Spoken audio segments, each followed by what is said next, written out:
Bienvenue dans les enquêtes du Nouveau Détective. Le Nouveau Détective, premier magazine d'enquête sur les grands faits divers, et Engel présente un dernier repas beaucoup trop salé. Une enquête du Nouveau Détective.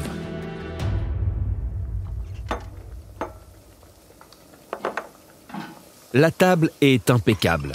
Alessandro a sorti la nappe blanche et la vaisselle des grands soirs.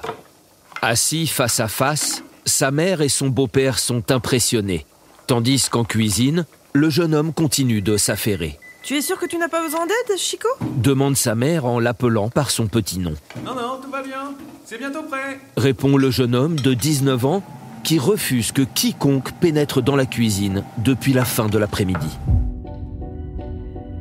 Les deux quinquagénaires échangent un sourire amusé. Alessandro au fourneau, c'est une grande première.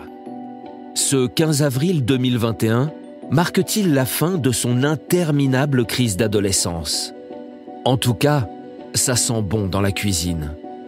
Quelques instants plus tard, le jeune chef improvisé apporte les assiettes. Au menu, penne à la crème et au saumon. Bah, Chico, tu ne manges pas avec nous? Si, j'arrive. Commencez pendant que c'est chaud. Lorenzo ne se fait pas prier.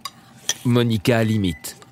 Mais dès la première bouchée, elle réprime une grimace de dégoût.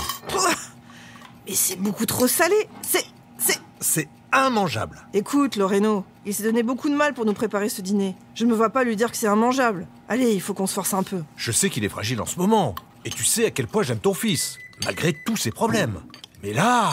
Fais un effort, Loreno. Il faut l'encourager. Tu sais bien que c'est difficile pour lui en ce moment.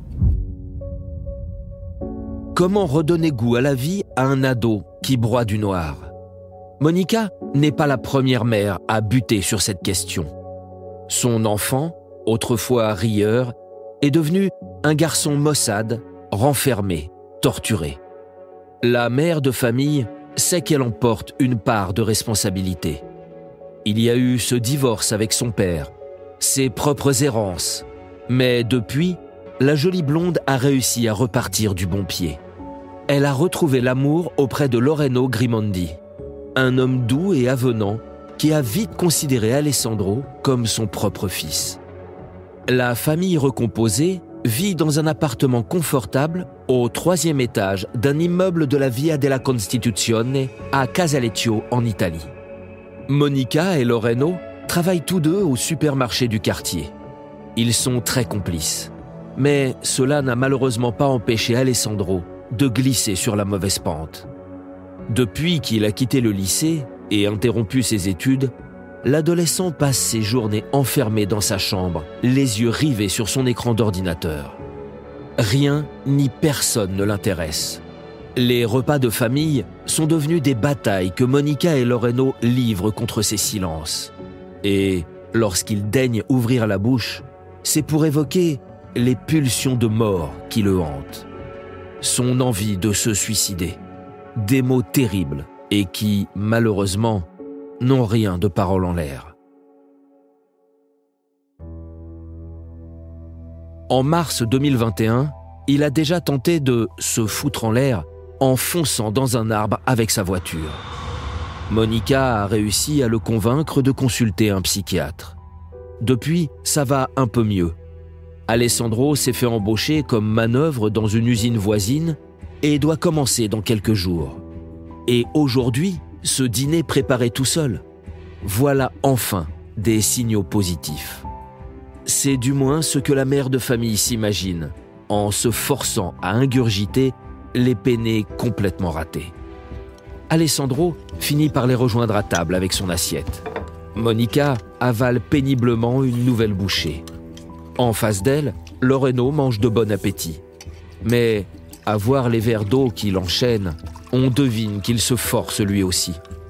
Ses pâtes sont tellement mauvaises que la moitié de la salière a dû y passer. Après une 3e bouchée supplice, Monica finit par repousser son assiette. Je suis désolée, Chico, mais c'est vraiment trop salé. Hein. Ok, j'ai compris.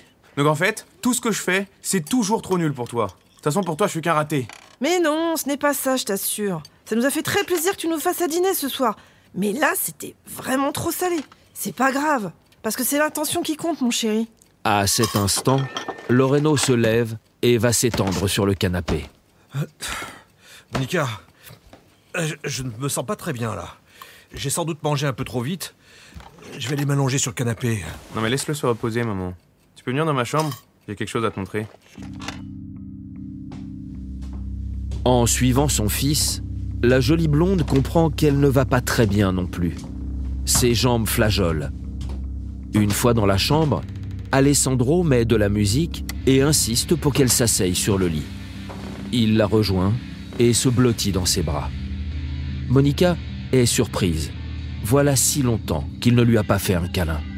Je t'aime, maman. S'il te plaît, reste avec moi. Ne me laisse pas tout seul. T'inquiète pas, Chico, maman est là. L'étreinte d'Alessandro se fait un peu plus étroite. Monica le berce, mais le décor autour d'elle commence à tanguer. Je me sens pas très bien, moi aussi. J'ai très mal au ventre et j'ai la tête qui tourne. Je t'en prie, maman. Reste avec moi. L'étreinte d'Alessandro se fait plus étroite encore. Monica est sur le point de fermer les yeux lorsqu'elle entend un bruit au salon, malgré la musique qui beugle. On dirait des gémissements. Elle se redresse, repousse son fils et se lève. À peine debout, elle est saisie d'un vertige et s'appuie contre le mur. Je vais voir Loreno, je crois qu'il a besoin de moi. Puis elle réussit à tituber jusqu'au salon. Loreno est toujours sur le canapé. Il a les jambes en l'air, le visage bleu. Il halète et se tord de douleur. Une substance blanche coule de sa bouche. Monica va pour le rejoindre quand une main lui agrippe l'épaule. Alessandro se tient derrière elle, le regard dur. Et soudain, elle comprend tout. Les pâtes étaient empoisonnées. Son propre fils, la chair de sa chair, est en train de les assassiner. Alessandro la tire en arrière et la ramène jusqu'à sa chambre où il la fait basculer sur le lit. La pauvre femme se débat avec le peu d'énergie qui lui reste, le ventre cisaillé par la douleur et l'esprit embrumé. Une lutte à mort s'engage alors. Alessandro a passé des gants de latex et tente de l'étouffer en lui obstruant la bouche. Puis, comme cela ne fonctionne pas, il s'y reprend avec l'oreiller et hurle. Mais pourquoi tu meurs pas, hein? Pourquoi tu veux pas mourir? Monica parvient à le repousser une fois, mais il revient à la charge et la frappe à coups de poing. Chico, qu'est-ce que tu fais? Je suis ta mère, s'il te plaît, arrête! Ces mots portent-ils? Ou Alessandro est-il en train de comprendre que tuer n'est pas si simple? En tout cas, il se redresse soudain et prend la fuite. Monica va ensuite réussir à se traîner jusqu'au palier et alerter les voisins. Un an après cette nuit de terreur, le procès d'Alessandro Leon Assoli s'est tenu devant les assises de Bologne. Un procès pour homicide, car Loreno n'a pas survécu. Le poison utilisé, du nitrite de sodium que le jeune homme avait commandé sur Internet. À en croire ses recherches effectuées sur Google pour trouver les meilleures méthodes de suicide, il avait prévu de mettre fin à ses jours après avoir testé le poison sur ses parents. Mais, arrêté le soir des faits, il clame depuis son innocence. S'il reconnaît bien avoir acheté le poison, 1 kilo tout de même, il jure que c'est sa mère qui l'a versé dans les pâtes.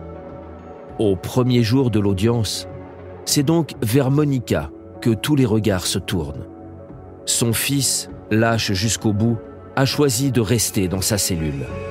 La pauvre femme, après avoir vu mourir son mari, est restée 10 jours en réanimation, puis 1 mois en soins intensifs.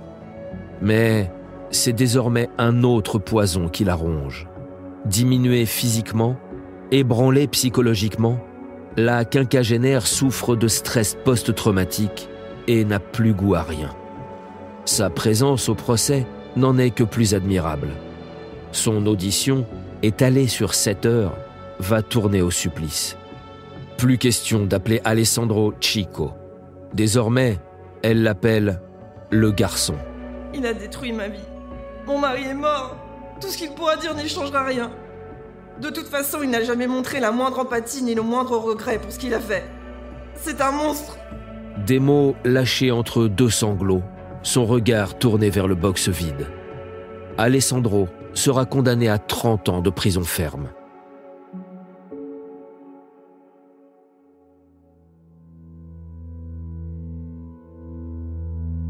Pour ne rater aucun épisode, abonnez-vous à notre podcast sur votre plateforme d'écoute et retrouvez tous les mercredis nos enquêtes dans le magazine Le Nouveau Détective. Nos podcasts et nos enquêtes sont également disponibles sur lenouveaudétective.com.